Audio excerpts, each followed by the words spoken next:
Assalamualaikum warahmatullahi wabarakatuh. Selamat datang di Tampol, Taman Politik. Baru-baru ini, Indonesia dibuat viral dengan pengakuan pentolan Front Pembela Islam Bahar bin Smith yang mengaku ditembak oleh orang tak dikenal. Bahar bin Smith yang bergelar Habib karena katanya memang keturunan dari Rasulullah Shallallahu Alaihi Wasallam. Bahar bin Smith adalah aktivis Front Pembela Islam asal Manado, Sulawesi Utara.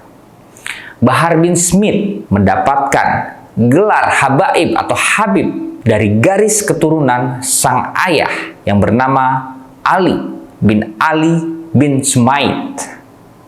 Awal mula Bahar bin Smith viral adalah saat aksinya bersama dengan 150 orang jamaahnya mencoba menutup paksa Cafe The Mosque Pesanggerahan yang menurut Bahar bin Smith kafe tersebut sarang dari maksiat saat bulan Ramadan.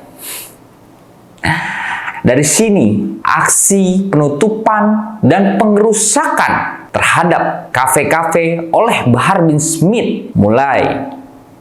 Bahar bin Smith pun mulai dekat dengan pentolan Front Pembela Islam yang menjadi organisasi terlarang di Indonesia, yaitu Rizik bin Syihab. Menurut beberapa sumber, Bahar bin Smith merupakan salah satu tokoh penggerak serangkaian aksi bela Islam yang mempunyai agenda untuk menurunkan Basuki Cahayapurnama atau Ahok sebagai Gubernur DKI Jakarta. Menurutnya, Basuki Cahayapurnama atau Ahok adalah sang penista agama Islam. Bahar bin Smith yang semula merupakan seorang pendakwah berubah lebih dalam, terjun ke dalam dunia politik. Entah apa agendanya, sampai Bahar bin Smith bersama dengan pentolan FPI atau Front Pembela Islam Rizik bin Syihab meneror bahkan mencaci maki pemerintahan yang sah. Sementara dalam dakwahnya, Bahar bin Smith seringkali berceramah dengan perkataan yang sangat kasar dan kotor. Dan bahkan dia tidak segan-segan menghina pemerintah, menghina ulama dan kiai yang berbeda pandangan dengan dirinya. Setiap ceramah, Bahar bin Smith selalu dijaga ketat oleh laskar Front Pembela Islam. Bukan hanya berbicara kasar dan kotor, dia juga tidak segan-segan melakukan tindakan kekerasan fisik terhadap siapa saja yang memang dianggap musuh olehnya. Bahkan kasus terakhir, Bahar bin Smith menganiaya dua orang anak remaja tersebut dianiaya, dijemput paksa atau diculik dari rumahnya masing-masing oleh orang-orang suruhan Bahar bin Smith. Kedua anak remaja tersebut dianiaya oleh orang-orang suruhan Bahar bin Smith dan Bahar bin Smith sendiri dengan direkam langsung oleh ponsel mereka. Mereka dianiaya karena kedua anak remaja tersebut mengaku sebagai Bahar bin Smith saat acara di Bali. Kita lihat dari sini, ternyata temperamen juga Bahar bin Smith ini. Bahar bin Smith setelah viral mencoba kabur, melarikan diri, tetapi keburu Bahar ditahan. Bahkan kepada polisi, Bahar bin Smith mengaku sedang melatih bela diri kedua anak remaja tersebut. Karena Bahar bin Smith berada satu kubu dengan Prabowo Subianto saat itu yang bertarung dengan Presiden Joko Widodo di pemilihan presiden lalu, Bahar mempunyai imunisasi Bahar bin Smith pun dibela dengan isu kriminalisasi ulama. Padahal ini kriminalisasi ulama atau ulamanya yang kriminal. Setelah beberapa saat, Bahar bin Smith pun dibebaskan berkat program pembebasan bersyarat dari pemerintah yang memang dihinanya. Ironi memang. Tapi hanya selang 3 hari. Ini seolah dia senang mendekam di penjara. Dia ditangkap kembali karena melanggar PSBB saat pandemi sedang ganas-ganasnya melanda Indonesia. Pada saat itu pun dia kembali aktif berceramah, berdakwah, dan seperti biasa dibumbui dengan cacian dan makian terhadap pemerintah Indonesia. Saat ramai akan menyambut pemilihan presiden di 2024 nanti, Bahar bin Smith dengan Rizik bin Syihab sekarang seolah seperti tenggelam. Dia tidak merapat kemanapun.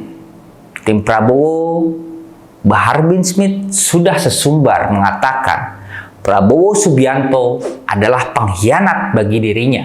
Jadi, sepertinya agak susah untuk merapat.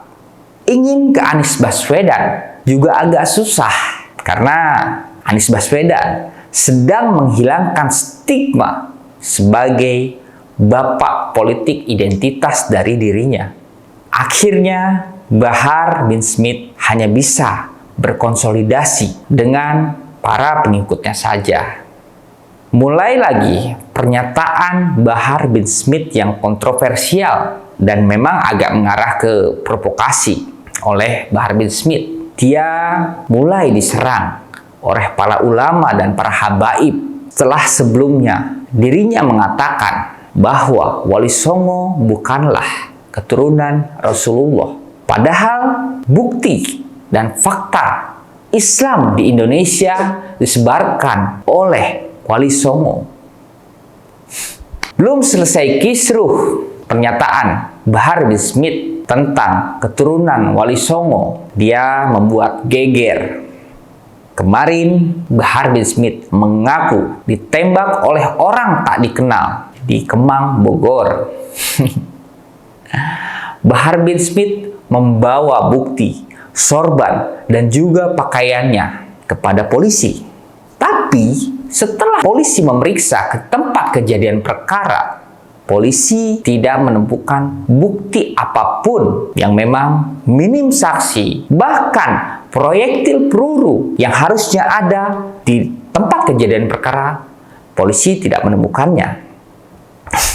Ini gimana?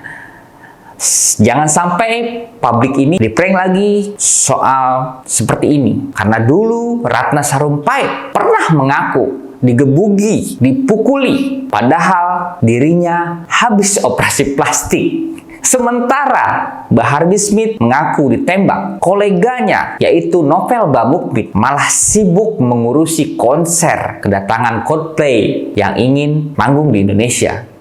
Novel mengatakan dia akan membatalkan konser Coldplay ini. Padahal Coldplay ini baru mau datang setelah sebelumnya Coldplay hanya melakukan konser di Singapura. Novel Bamukmin beralasan bahwa vokalis Coldplay yaitu Chris Martin adalah seseorang yang mendukung LGBT. Ini sih setuju. Cuman jangan sampai ya boykot begitulah. Novel mengatakan tidak sesuai kalau misalnya Coldplay manggung. Sebenarnya simpel.